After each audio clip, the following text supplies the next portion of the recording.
Welcome to Fusion Forum, the podcast nourishing your creative soul, sponsored by Fusion Theater Company, Albuquerque's own professional producing theater company located in the land of enchantment. That would be the great state of New Mexico.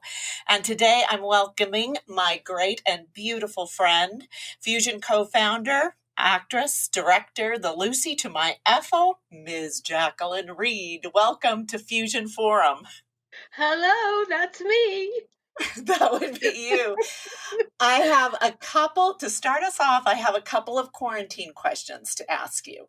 Okay. Number one, what expectations of normal are you letting go of today?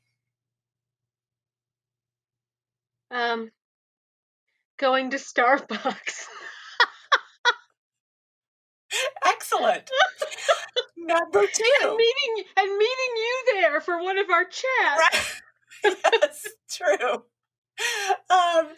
Number two, what beauty are you creating, cultivating, or inviting into your day today? Oh, I have the perfect answer. I have a turtle named Mrs. Magoo. We've had her for 20 years.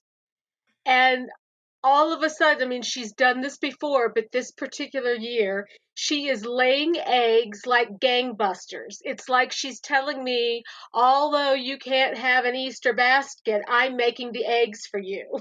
That's terrific.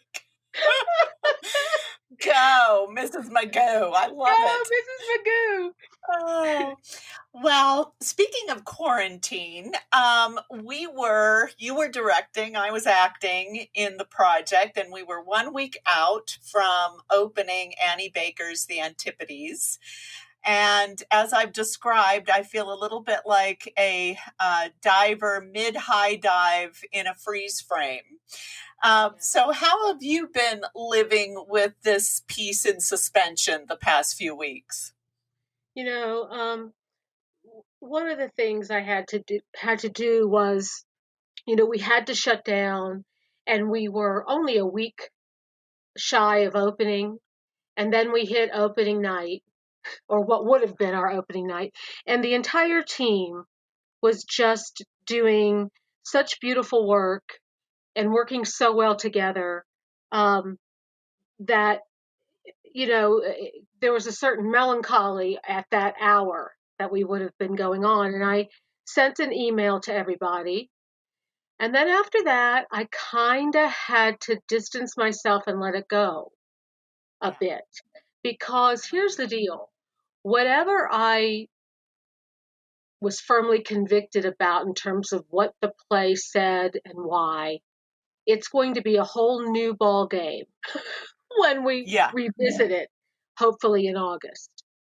Yeah, that's interesting because a friend of mine who's a musician, she's an instrumentalist. She was working actually in the pit of a production of an opera, and she said the same thing, that she has to sort of let it go because it's going to come back much differently when she sits back down in that chair, hopefully, fairly soon.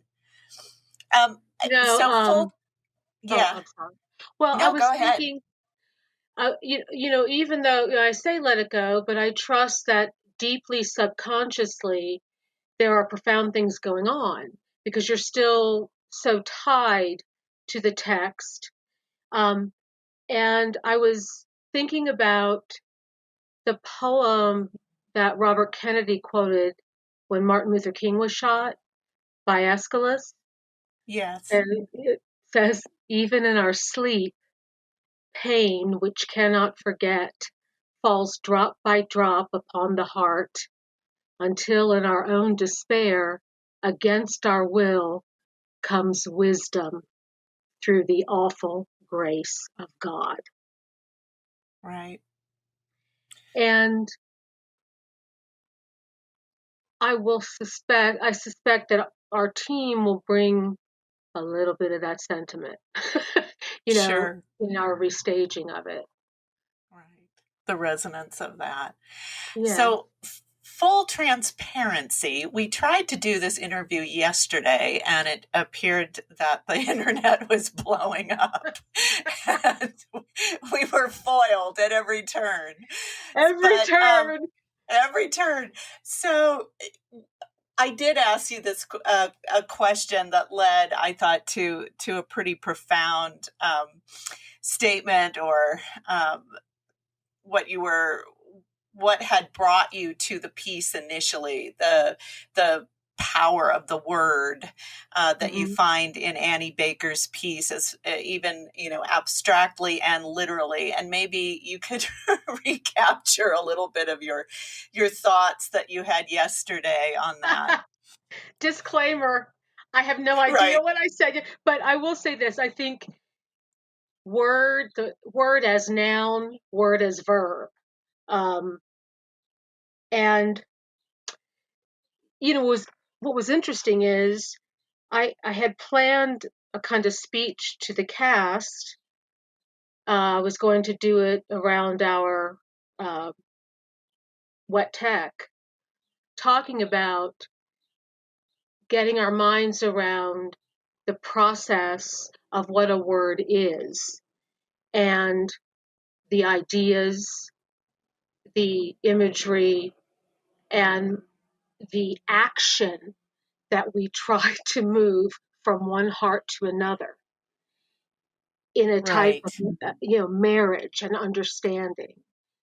And that, well, here it is, to speak a word requires breath, and free flowing breath that moves from your center up through your body, out your mouth, hitting your palates. And isn't that what's in constraint now with this virus? Absolutely. And as you were speaking just now, my phone started going off with a statewide COVID alert. Ah, Um, so while you were speaking those words, very interesting. What a coincidence. yeah. Um, you touched upon the theme of the piece yesterday, and maybe you could recapture that too, as far as the idea of grappling with this monster thematically. Right. And that again, touching what we're all grappling with now.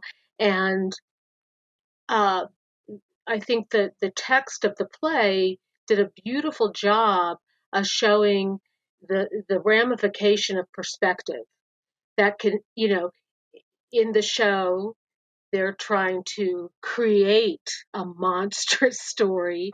Oh, I hear the dogs. You do hear the dogs, and I think there's a little delivery being made. Such is life Oh, when you're trying. let's just keep on going, honey. Um, Let's just keep on going. I think we're good. okay, so that this dichotomy between um, your opportunity to have a spiritual and kind of cosmic, inclusive fellow man perspective, where you lift one another up in solidarity, that we are all making choices to get to a common journey, which will be healthy and productive and good for each other. You could take that perspective all the way down to the people that just want to monetize everything or politicize everything or wallow in despair and self pity, which is one of the greatest evils, I think. you know, Right. lift up, look out. And how do we create a paradigm which are like, if you will, cosmic Burma shave signs in the Southwest, pointing us toward our higher destination. Right. And you know So, what? I think, great drama, you hover in the classical Greek sense, um, over a mindfulness of death, that we push toward it, push against it. There's a friction there that gives us an impulse for storytelling. And I think, I think a lot these last 3 weeks of the grand story the world now can tell. And that being mindful of death being so near, potentially, is really the closest to truth that I think our generation has ever gotten. Facing that and living in that, and yet going forward every day with positive choice. I mean, that is real life, and that's the truth. And I don't think it's necessarily bad or morose to have that mindfulness, because it gives you a greater perspective. Yeah, I'm a teacher of theater, and it's been interesting doing these online classes, basically Zoom classes, and they've been going very well. I have just the sweetest advisory group this year, and we get together every other day for about 25 minutes, and we had a great little session yesterday, and I asked them, what are what are your tips for the weekend as we go into the weekend? And they just all went all around each, box, like the Brady Bunch, these boxes that we live in now, these digital boxes.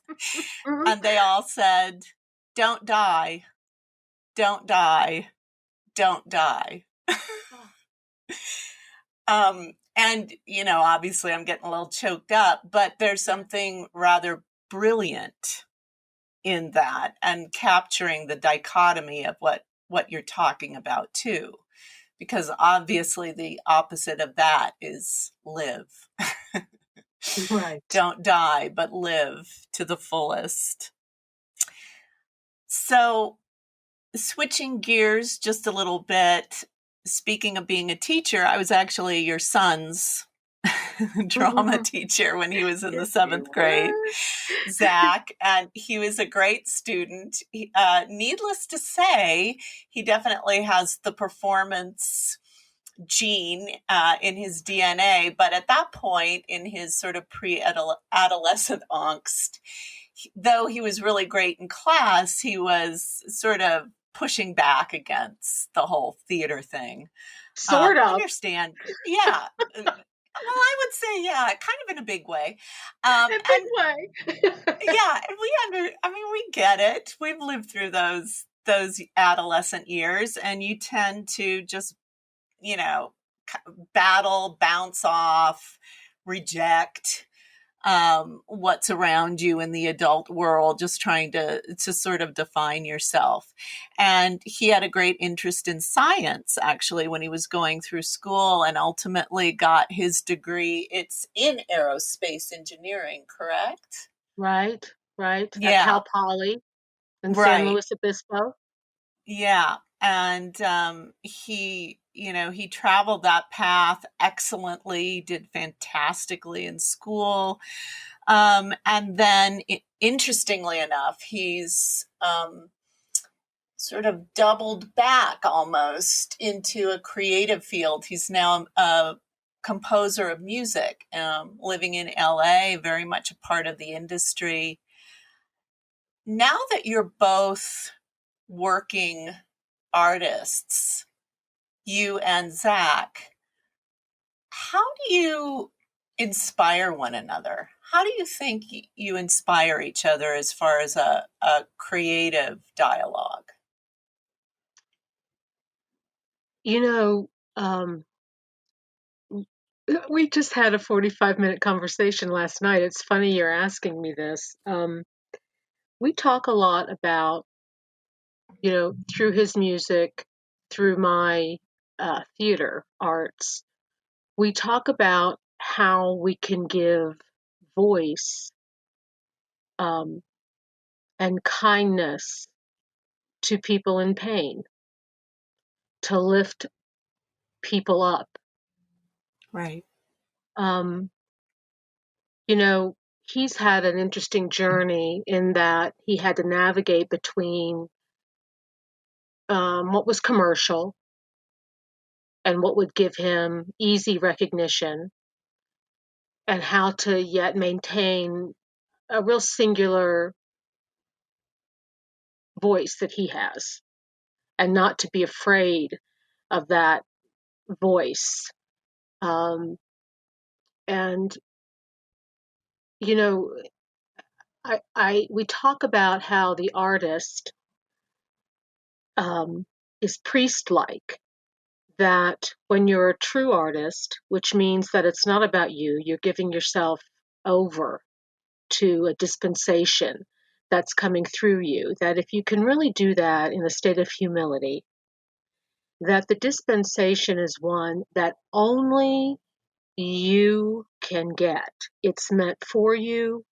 It's in your own unique language. It will move through your vehicle and express itself in whatever particular art form that you gravitate toward, but that it's yours and yours alone, and that every person has an original idea Yeah. in them. And if you can find a way to share that with the world, you know, that's a kind of utopia. And it's Right. also, we're talking about words, a word in a cosmic concerto of all of Yes. us who have ever been born and whoever will be born. And we're all saying something in different notes and different rhythms.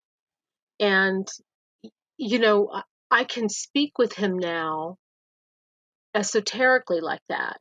And we kind of groove with one another.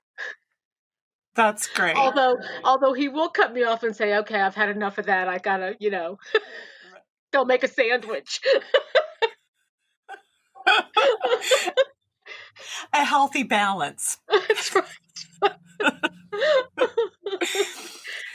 So this kind of leads me to the next question or exploration here, and that is that as long as I've known you, you've been interested in this, what I would call a sort of existential spiritual journey, and that's manifested in a number of ways in your life. Some of which are Christian based, some not Christian based.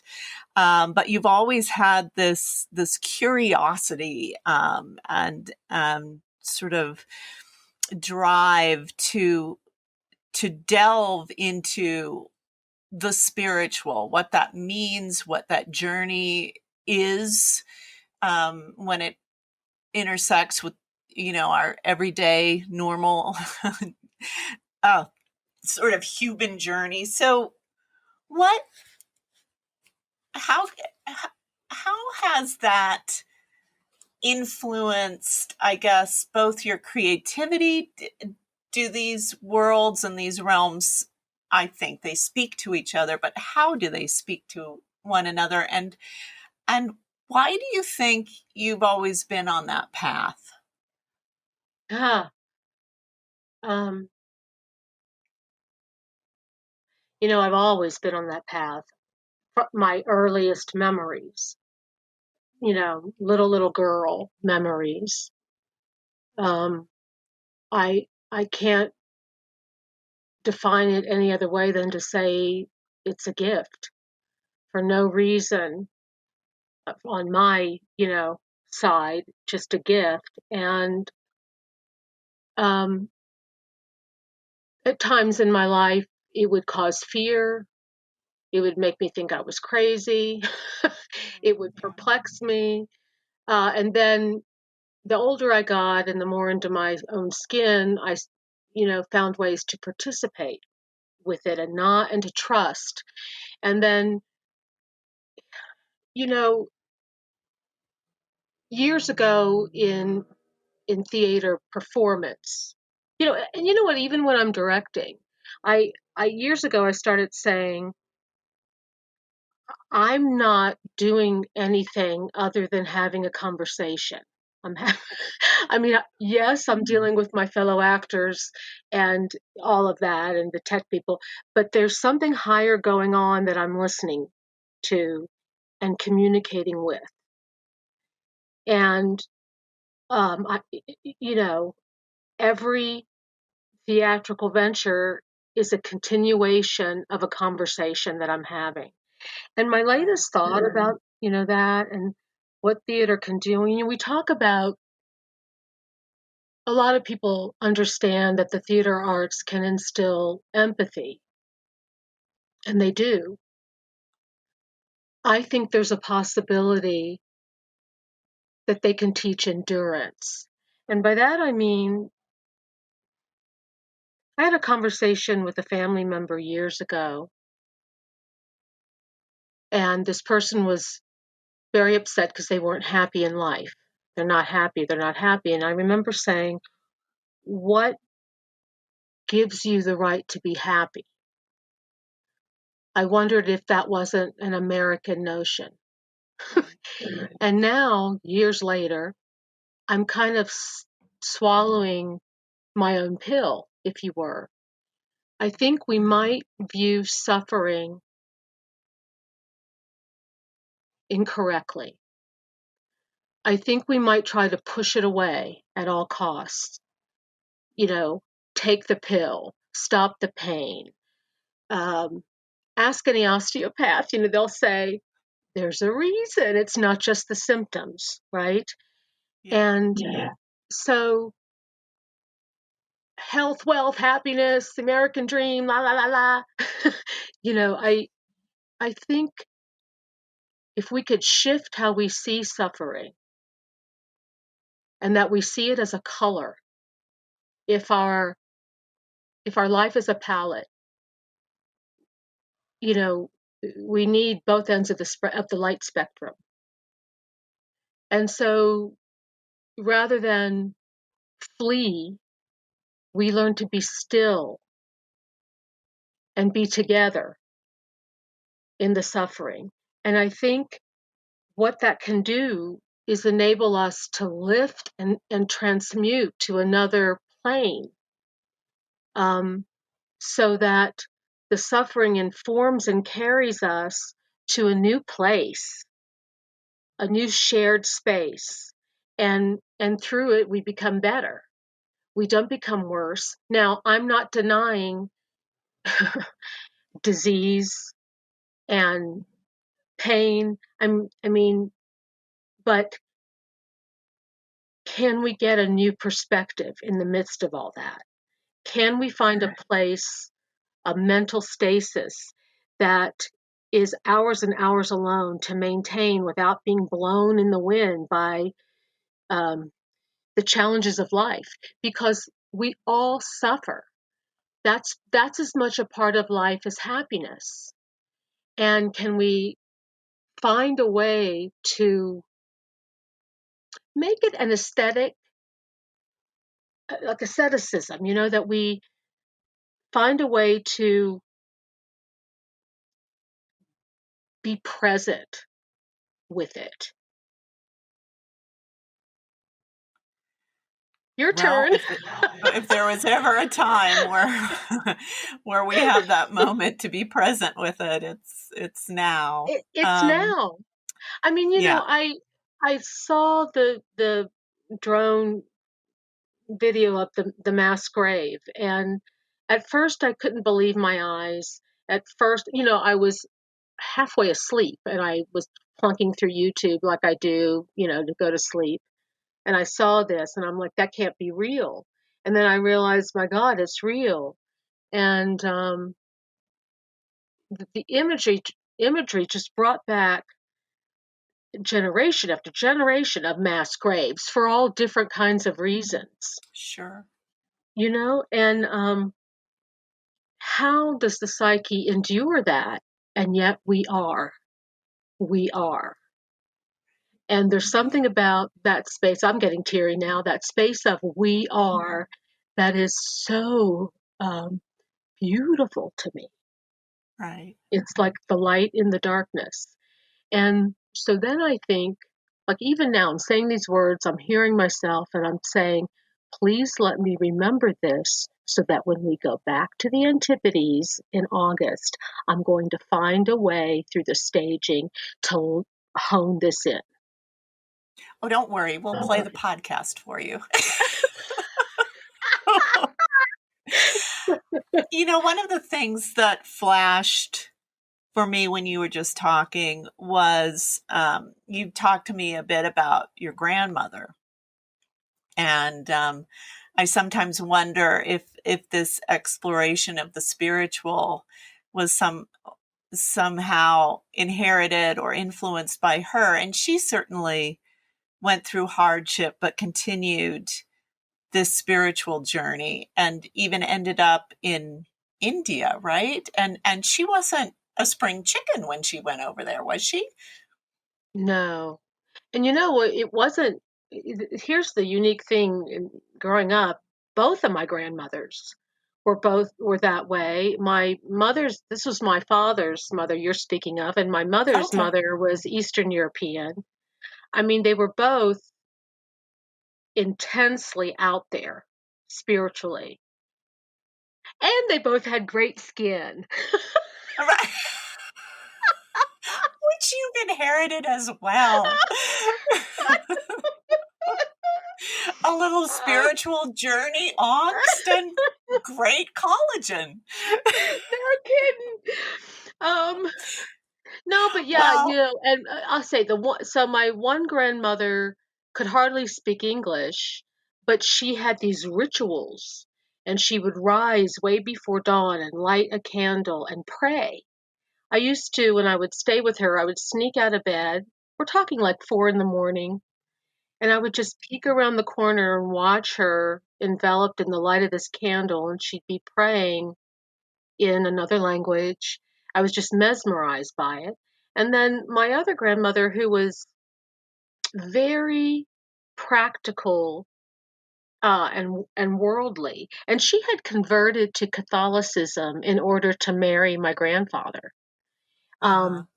She, she was doing yoga in the United States when nobody even knew what it was. She was teaching me. I'm like 3 years old. She taught me how to stand on my head, and so, and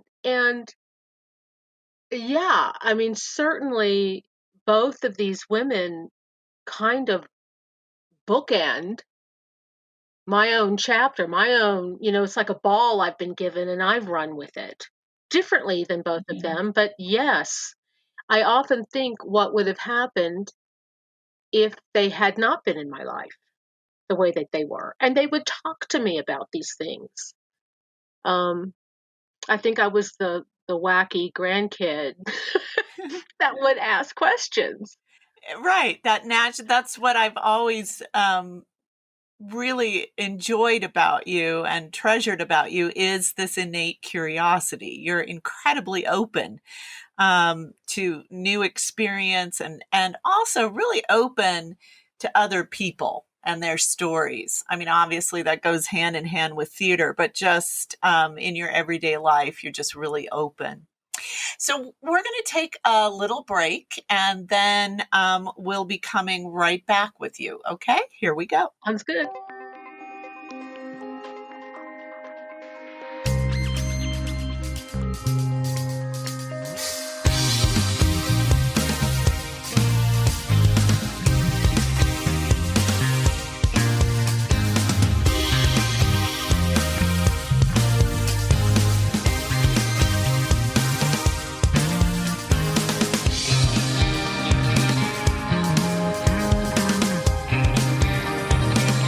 I'm back with Jacqueline Reid, and I'm going to give you the New Mexico speed round. Are you ready? I'm ready. Okay. I have Red no or idea green? what it is, but I'm ready. Well, you'll I'm find out. open. I'm open. All right, here we go. Red or green? Green. Morning dove or roadrunner? Morning dove. Sky or moon? Moon. Sandias or mesa? Sandias. Pinon or Spanish olive? Spanish olive. Breaking Bad or Better Call Saul? Just stick a spike in my head. Um, You've passed. Now we'll go. Now we'll go on to other subjects. okay. So I know that your family has been out to New Mexico a number of times, and you grew up in Virginia. Mm-hmm. And so, some of your family still resides there, some in Southern California now. But when they come to New Mexico, what strikes them about this place? And also, what do they find rather intriguing as far as you living out here? Okay. The sky and the space always bowl them over. Um, because how you could see so far. And I think because of the altitude, the way the cloud patterns work. And my brother, especially, he's had the chance to be out here several times where we've had these pouring rains where, you get those great moments where one side of the car it's pouring rain, there's nothing, it's just sunshine. And that just completely inspires him. So I'm back with Jackie Reid. We had a little technical hiccup there. And so what I would love to ask you now, you did a fantastic job of addressing this, I think, sort of where we are in this country as both a community and society, as far as the paradigm shift from what we're experiencing right now. But how do you think we're going to come out of this, specifically as far as theater? What kind of a shift do you think we're going to have? I think, like the Knights of the Templar, we're going to come out uh, a little wounded, and that's okay. Um, I suspect, well, I know for a fact because I've been talking to seasoned subscribers of ours. Right. They have all said at different points in our conversation, I can't wait for the season to start back up. I'm nervous about going. And Sure. Yeah. and some of them will, take that period and stop. Others will say, but I'm going to work it out inside myself. I think we're all going to be working it out. Um, you know, a lot of shows and theater companies nationwide, they've just had to close, and there's no intention of bringing things back or finishing anything. I mean, their literal life just stopped because of this. We're obviously trying to revisit and finish, but we don't know. We don't know Right. You what's know, going to happen. Dennis acquainted me with this podcast and blog a while back. It's by a Broadway producer, Ken Davenport, and I've been impressed. How should I say this? He was very gung ho about the business and sort of how to get your head around the business and of theater and looking at trends and so forth. And now I find this incredible knowing, mature, insightful quality that's come over him during this whole thing. And, he said something that seems superficial, but I think it's crucial. And I think what you've expressed our subscribers talking about as far as I'm going to try and get over it. I think there's going to be a lot of PTSD after this is over about gathering in a space. Absolutely. And Ken Davenport talks about we as theater producers need to truly keep the health and welfare of our patrons first and foremost and communicate to them that that is a mission and interest of ours. Everything from the cleanliness of our facilities to how we approach ticket sales. That's right. And I think he's getting at something. And I'm, obviously, you can wipe down things with bleach, but that's not what we're talking about. I think he's getting at something spiritual. Spiritual and practical, because I'll tell you, you mentioned Dennis. Does everyone know Dennis is Fusion's executive director? Right. And Laurie and I work with Dennis. So, we're already talking about measures. Dennis has brought up when we resume, he's going to reduce the audience capacity by 50% and only sell certain tickets and spread people out. And so this is not only an idea to validate the trauma, but it's also putting your damn money where your mouth is, because we're going to lose significant revenue doing that. So it's about ideas and action, behind it. And what kind of statements that way are we willing to make to be kind to others and to help others in this journey of suffering? It's that I brought up earlier. Well, what's interesting to me too is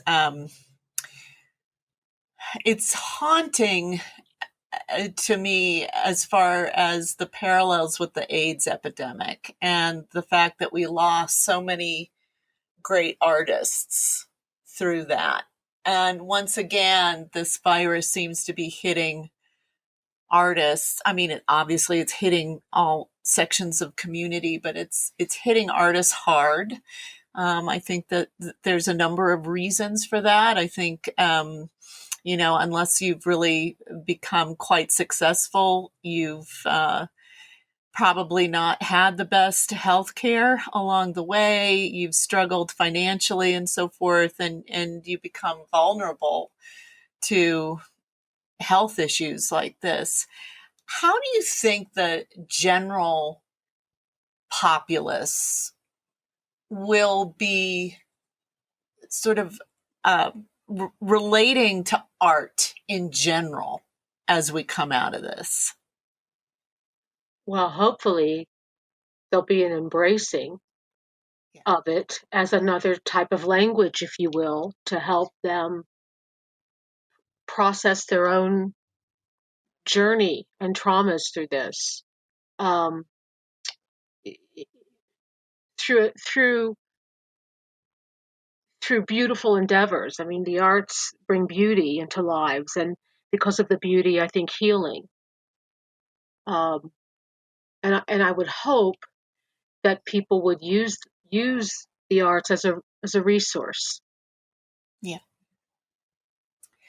So we'll finish this up by me answering a quarantine question that I've asked other guests.